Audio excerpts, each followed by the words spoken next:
말씀대로 살아야 한다. 말씀대로 살아야 한다. 는 것은 모든 그리스도인들은 귀에 따갑도록 알고 있는 내용이 되겠습니다. 그러나 사실 우리 현실의 삶 속에서 말씀대로 산다는 것이 결코 그렇게 녹록한 것이 아니라는 것을 또한 동시에 깨닫게도 됩니다. 성도님 여러분의 삶이 어떤지는 모르겠습니다. 정말 한 주간 동안에 말씀대로 잘 살으셨다면 정말 성공적인 삶을 살았었다고 그렇게 분명히 말씀할 수 있겠습니다. 그러나 말씀대로 살려고 하는데 뭔가 마음대로 안 되었다. 왜 그럴까 하는 것입니다. 아마 말씀대로 살기를 원하긴 원하고 머릿속은 분명히 이해가 가는데 실질적으로는 잘 안 된다는 그 원인 중에 가장 큰 원인을 아마 꼽으려면은 아마 오늘 본문 속에서 나오는 말씀과 비슷한 내용이 아니겠나 하는 생각입니다. 오늘 여러분 말씀을 통해서 보면은 우리는 한 가지 문제에 봉착합니다. 그건 뭐냐 하면은 이 엘리야라와 선지자 엘리야와 또한 사르밧 과부나 이 두 사람이 동일한 문제에 부닥치는데 그건 뭐냐 하면은 하나님의 말씀과 현실이 너무 다르다는 얘기입니다. 하나님의 명령은 분명히 주어졌는데 그거를 시행해 보려고 우리 현실의 삶 속에 딱 들어가서 보니까 그게 그렇게 만만한 게 아니라는 거죠. 엘리야는 하나님의 명령을 받고 시돈으로 가면은 어떤 과부를 만날 텐데 그 과부가 너에게 떡을 줄 거다. 다시 말하면 먹을 것을 줄 것이다. 라는 말씀을 받고 시돈으로 갔습니다. 가니까 정말 과부가 있었습니다. 근데 그 과부의 행색을 보니까 아이고 엘리야가 입이 안 떨어지는 겁니다. 입이 안 떨어지는 겁니다. 왜냐? 그 행색과 그 모습을 보니까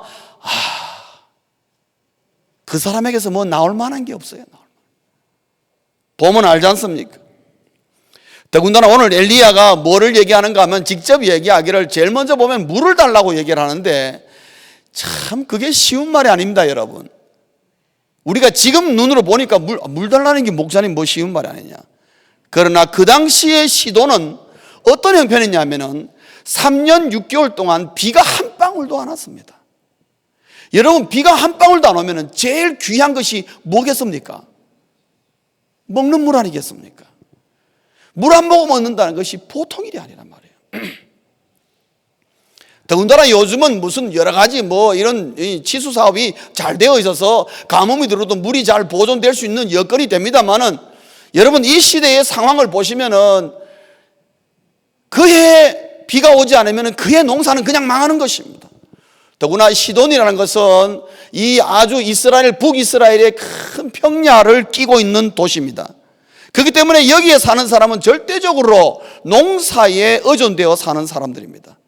여러분 농사 짓는 사람에게 있어서 가장 귀한 것이 뭐겠습니까? 물입니다, 여러분. 비가 안 오면은 무조건 농사는 망치는 것입니다. 그런데 3년 반 동안 여러분 비가 한 방울도 안 왔습니다. 하나님이 일부러 비를 안 줬습니다. 아합이 미워서. 엘리야를 통해서 3년 6개월 동안 비가 안 온 겁니다. 여러분 3년 6개월 동안 이 시대에 비가 안 왔다는 것은 거의 그거는 죽음이나 다름이 없는 것입니다.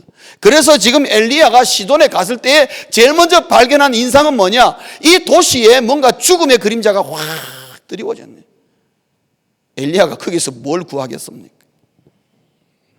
거기다 떡 달라 그랬지요. 떡 달라 그러니까 사르밧 과부가 뭐라고 얘기했습니까? 우리 지금 이거 먹고 죽을 것밖에 없다. 우리도 이거 먹고 지금 죽으려고 그런다. 여러분 이런 말 들었을 때에 달라고 입이 떨어지겠습니까? 저는 이 말씀을 준비하면서 내가 엘리야라면 이거 진짜 했을까? 저는 그런 의심이 들었습니다. 심각한 갈등에 처하게 됩니다. 하나님 말씀은 분명히 그러했지만은 실제 와보니까 이거는 내가 도와줘야 될 입장이지 그 사람에게 물을 달라, 당신 떡을 달라 이럴 만한 상황이 전혀 아닌 것입니다. 마음속에 무슨 갈등이 들겠습니까? 내가 이래도 되겠는가? 내가 이래도 되는가 하는 얘기입니다. 하나님의 말씀은 틀림없지만은 그것을 시행할 만한 여건이 전혀 안 되어 있습니다. 아마 제가 엘리야라면 아마 이래 생각했습니다. 차라리 내가 굶고 말지. 내가 굶고 말지 저 과부에게 내가 뭐를 달라고 얘기하겠느냐. 그랬을 것 같습니다. 저는. 사르밧 과부도 입장도 마찬가지입니다. 엘리야라는 사람 한 번도 본 적이 없습니다. 그러나 하나님께서 이 사르밧 과부에게도 뭐라고 했느냐? 엘리야 어떤 선지자가 오면은 그 사람에게 떡을 주라고 얘기했습니다. 분명히 말은 받긴 받았습니다. 그런데 와서 한다는 말이 무슨 맡겨놓은 것을 받은 것처럼 와서 물 달라 떡 달라고 얘기합니다. 사르밧 과부가 설명했습니다. 나 이거 먹고 죽을 것밖에 없다. 그러는데도 내놔라 하는 말이 뭐냐면 걱정하지 마라. 또 뭐라고 얘기합니까? 하나님이 이 비가 올 때까지 너희 집에 통에 가루 안 떨어지고 병에 기름 안 떨어지게 할 거니까 걱정하지 말고 떡 만들어 오라고 얘기하는 겁니다. 제가 만약에 사르밧 과부였으면요, 어쩌면 귀싸대기 한번 올라갔을지 몰라요. 당신이 지금 제정신을 하는 얘기야. 내가 이거 먹고 죽을 것밖에 없다고 얘기하는데, 내가 지금 죽으려고 지금 작정하고 있는데 당신이 지금 뭐 하는 말이 어째 주면은 어떻게 비가 안 오더라도 통에 가루가 있고 병에 기름이 안 떨어진다고 이 사람이 정신 나간 소리 하고 있어. 지금 우리 도시에 지금 밀가루도 없을 뿐만 아니라 지금 기름도 없고 니나 내나 피자 일파로 우리 모두 도시 전체가 지금 다 죽으려고 지금 다 지금 작정하는 판인데, 당신이 어디에서 기름을 가져오고 어디에서 밀가루를 당신이 공급해 준다는 거냐? 그러려면 차라리 내한테 달라 그러지 말고 거기 가서 얻어먹어라. 그렇게 말해도 사르밧 과부가 보고 잘못했다고 말할 사람 없습니다. 엘리야가 와가지고 맡겨놓은 것을 받은 것처럼 물도 달라 떡도 달라 내가 죽을 것밖에 없다는데 괜찮다 두려워하지 말고 가서 하여튼 만들어 와라. 그러면은 통에 밀가루 안 떨어지고 병에서 기름 안 떨어지니까 걱정하지 마라. 이렇게 말하는 사람에게 과연 이 사람을 믿어야 되나 말아야 되나? 정말 믿고 가서 떡을 만들어 줘야 될 것인지 안 줘야 될 것인지. 사랑하는 성도님 여러분, 제가 여러분 가서 그렇게 얘기하면은 여러분 떡 만들어 오겠습니까?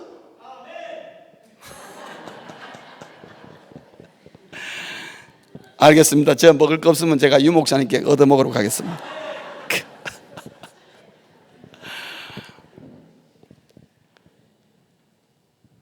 저와 여러분 사이는 안면이라도 있지요. 아는 사이 아닙니까? 근데 엘리야와 사르밧 과부 사이는 모르는 사이입니다. 여러분, 난생 지금 처음 만나는 사람들입니다. 처음 만나는 사람인데 만나자마자 얘기를 하는 게 그런 얘기를 합니다.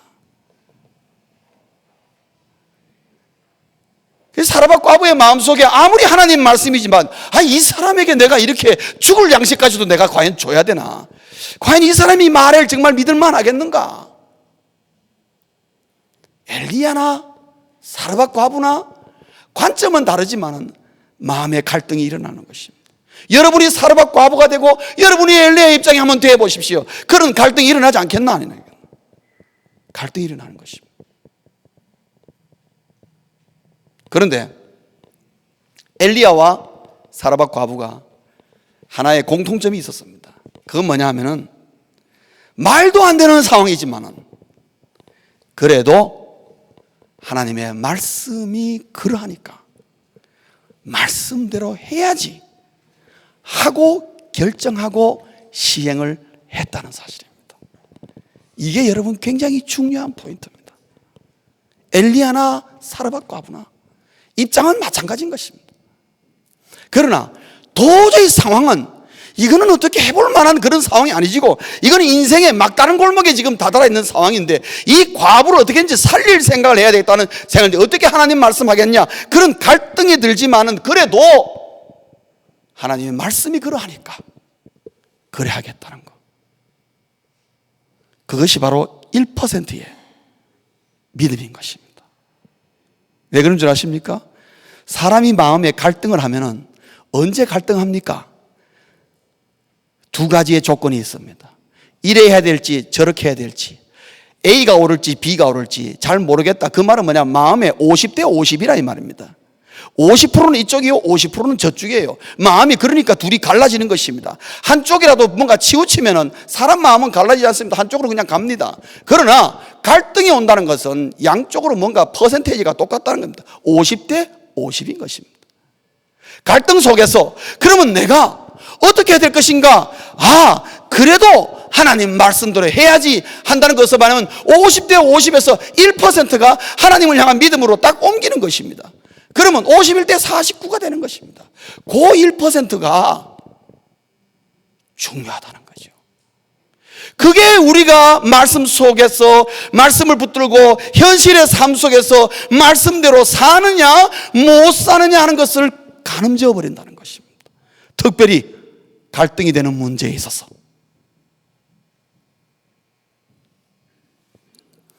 하나님의 말씀과 현실은 분명히 다릅니다. 하나님도 그거 모르는 것 아닙니다. 여러분의 모든 여건과 환경 다 아십니다. 그러나 하나님께서 여러분이 갈등하는 거 아십니다. 순간순간 이거 해야 되나 말아야 되나 이렇게 해야 될까 머릿속에서는 하나님 말씀이 왔다 갔다 하지만은 실제 현실을 볼 때에 이거 아닌 것 같다 이렇게 해서는 안 되지 하는 생각이 드는 가운데서도 하나님이 우리에게 보는 건 뭐냐? 커다란 믿음이 아니라 1%. 그래도 하나님 말씀이니까 말씀대로 해야지 하는 그 1%의 믿음의 움직임, 그걸 보고 하나님은 우리를 향하여 모든 것을 거시는 것입니다. 그래서 1%가 믿음이 중요한 것이. 자그마한 것이 움직이지만은 그러나 그것은 큰 것이 될 수가 있다는 것을 우리에게 가르쳐 줍니다. 그러면 이 1%의 믿음이 왜 중요하냐? 오늘 말씀을 통해서 우리가 두 번째로 받을 수 있는 것은 하나님의 말씀은 현실을 창조한다는 겁니다. 하나님의 말씀은 현실을 새창조하는 것입니다. 우리의 현실이 말도 안 되는 현실이라 할지라도 하나님의 말씀이 움직이면은 말도 안 되는 현실이 뭔가 모르게 변화가 일어나고 새창조의 역사가 일어나게 된다는 거죠. 사랑하는 성도님 여러분, 하나님의 말씀이 여러분의 삶에서 매일매일 새창조의 역사를 일으키시기를 주의 이름으로 축원합니다. 왜 하나님은 이런 상황을 만드실까요? 오늘 여기 엘리야와 사르밧 과부를 엘리야를 시돈에 보내서 사르밧 과부와 만드는 이 시츄에이션은 전적으로 하나님이 의도적으로 만든 상황입니다. 우연히 그렇게 된 게 아니고 하나님이 처음부터 의도적으로 만드는 상황입니다. 왜 하나님이 의도적으로 이런 상황을 만드셨을까요? 두 가지 이유가 있습니다. 하나는 1%라는 조그만 믿음, 별거 아닌 것 같지만 그 믿음이 큰 믿음이라는 것을 알려주기 위한 것입니다. 믿음이라는 그런 것입니다. 1%의 믿음이 많은 것을 좌우할 수 있다는 것입니다. 볼까요? 1%의 믿음이지만은 순종과 불순종으로 갈라지는 것입니다. 성도님 여러분, 순종과 불순종의 결과는 어마어마한 차이가 있습니다. 순종과 불순종의 결과는 큰 차이가 있습니다. 어쩌면 한 사람의 인생을 완전히 정말 성공적인 인생으로 만들 수 있는가 하면은 한 사람의 인생을 완전히 실패작으로 만들 수 있는 게 바로 순종과 불순종의 갈라짐인 것입니다. 그런데 그것이 어디서부터 출발하느냐? 1%의 믿음 가지고 출발한다는 거죠. 그래서 1%의 믿음이 별거 아닌 거 가지고 그건 뭐 있어도 되고 없어도 되는 것처럼 보이지나 그것이 큰 믿음이라는 것을 우리에게 알려주는 것입니다. 엘리야의 그 1%, 사르밧 과부의 그 1%가 놀라운 일을 만든다는 것을 가르쳐 주는 것입니다. 1%의 믿음 가지고도 그 결과는 오늘 보시면 알지만은 엄청난 결과를 가지고 있습니다. 엘리야의 말대로 비가 오기 전까지 계속해서 그 통에는 가루가 마르지 않았고 그 병에는 기름이 마르지 않았다고 말했습니다. 에브리데이 하나님이 새 창조시키시고 매일매일 창조를 시켜준 것입니다. 하나님이 어디서 꼬왔겠습니까? 어디서 빌려왔겠습니까? 아닙니다. 하나님이 친히 가루를 만드시고 친히 병에다가 기름을 채워주신 것입니다. 에브리데이 매일매일 창조를 일으킨 것입니다. 그게 어디서 나온 것입니까? 1%의 믿음 때문에 나오는 거죠. 그리고 1%의 믿음이 우상보다도 더 큰 힘이 있다는 것을 가르쳐 줍니다. 여러분, 이 시돈은 우상의 고장인데 이 시돈에서 가장 크게 섬기는 신이 뭐냐 하면 바알이라는 신입니다. 바알은 농경 사회에서 절대적인 신으로 군림했습니다. 특별히 이방 신으로. 그리고 이 바알은 어떤 신이었냐면 풍요와 다산의 여신이었습니다. 그래서 여러분 사진 보시면은 이 바알은 앞에 막 유방이 한 20개 됩니다. 묘란합니다. 왜 그러느냐? 풍요와 다산을 상징하기 위해서 그렇게 하는 것이. 풍요와 다산의 여신 바알을 시돈에 있는 사람들이 사르밧 과부도 역시 열심히 바알을 섬겼지만은 3년 6개월 동안 비가 오지 않으니까 이 바알을 향하여 믿었던 신앙이 아무런 소용이 없는 것입니다. 바알을 열심히 믿어서 풍요와 다산을 기대하면서 늘 제사를 지냈지만은 가뭄으로 모두가 피폐하고 이제는 이것 먹고 마지막으로 죽어야 되겠다고 생각할 정도로 끔찍한 상황이 온 것입니다. 바알을 섬긴 결과가 그렇습니다. 그러나 사르밧 과부가 엘리야의 말을 믿고 1%의 믿음을 드릴 때에 그것은 상황이 완전히 바뀌었습니다. 바알이 도저히 할 수 없는 놀라운 일을 일으켰었는데 그건 뭐냐? 하나님이 이 상황을 만드신 또 다른 이유인데 그건 뭐냐? 풍요와 다산의 근원은 바알에게서 오는 게 아니고 여호와 하나님에게서 온다는 거죠. 우리의 삶에 풍성하면 하나님으로부터 오는 것이지 한갓 우상에게서 오는 것이 아니라는 것입니다. 아무리 우상을 섬겨도 하나님이 비 안 오게 할 거야 딱 스탑하면 비 안 온다는 것입니다. 어쩔 수가 없다는 거예요. 그래서 이 시돈과 이방 사람에게도 뭐를 고해쳐 줍니까? 바알의 터전인 그 한가운데에서 이 놀라운 기적의 사건을 일으킴으로 말미암아 풍요와 다산은 바알이 아니라 여호와 하나님이다. 여호와 하나님만이 너희들을 행복하고 풍성하고 이 농사에 대한 풍작을 개런티할 수 있는 분이다. 그거를 가르쳐주고 보여주기를 원합니다. 누구를 통해서? 엘리야를 통해서. 그래서 하나님의 말씀은 늘 현실을 창조하는데 어떻게 현실을 창조해 나가느냐? 우리가 하나님께 드리는 1%의 믿음 그 위에서 하나님은 놀라운 풍성함을 만들어 나가시고 날마다 새 창조를 이루어 나가는 것입니다. 우리의 삶 속에 여러분 갈등 많으시죠? 그러나 그 1%의 믿음이 큰 일을 할 수 있다는 것을 우리에게 가르쳐주고 그거 자그마한 믿음 별거 아닌 것 같으나 그거를 기초하여서 하나님은 오늘도 우리의 삶 속에 얼마든지 새 창조하고 계시다는 거죠. 말씀을 맺겠습니다. 1%의 믿음이 오늘도 하나님의 말씀을 성취하고 있다 하는 것입니다. 1%의 믿음이 오늘도 하나님의 말씀을 성취하고 있습니다. 하나님은 우리의 상황을 다 아십니다. 그러나 하나님은 우리의 갈등을 통해서 우리의 믿음을 오늘도 시험하십니다. 하나님 우리의 삶의 시츄에이션을 상황을 모르시는 분 아닙니다. 어려우면 어려운 대로 힘들면 힘들 대로 하나님 다 보고 계십니다. 그러나 그것을 그 가운데서도 그럼에도 불구하고 하나님이 말씀이 그러하니까 이래 해야지 하는 그 1%의 믿음을 보고 하나님은 우리의 삶 속에 엄청난 새 창조를 일으키셔서 그 믿음을 통해서 큰 일을 이루시고 1%의 믿음만 있어도 하나님은 무에서 유를 창조하시는 하나님이시라는 거죠. 오늘 본문 보면 사르밧 과부는 인생의 마지막입니다. 더 이상 뭐 선택의 여지가 없고 초이스가 없습니다. 그러나 인생의 마지막이라도 하나님의 말씀을 믿는 1%만 있어도 하나님은 거기에서 우리의 새로운 인생을 시작해 하시는 분이라는 거예요. 사르밧 과부는 1%의 믿음을 들여서 그의 인생을 완전히 새롭게 시작할 수 있는 전기가 된 것입니다. 그래서 인생의 마지막이 어떤 면에서는 하나님에게서는 시작이 될 수도 있다는 것을 우리에게 가르쳐 줍니다. 그 모든 것은 어디에서 오느냐? 1%의 믿음이, 갈등 속에서 나오는 1%의 믿음이 우리의 모든 것을 바꿀 수 있는 하나님의 성취를 가지고 온다는 것입니다. 이 1%의 믿음마저도 잃어버리지 않으시기를, 그리고 1%의 믿음 가지고 여러분 삶 속에 하나님이 어떻게 우리의 인생을 창조해 나가시고 우리의 가정을, 우리의 사업을, 나의 직장을 어떻게 새 창조해 나가시는가를 목격하시는 우리 모두가 될 수 있기를 주의 이름으로 축원합니다. 기도하시겠습니다.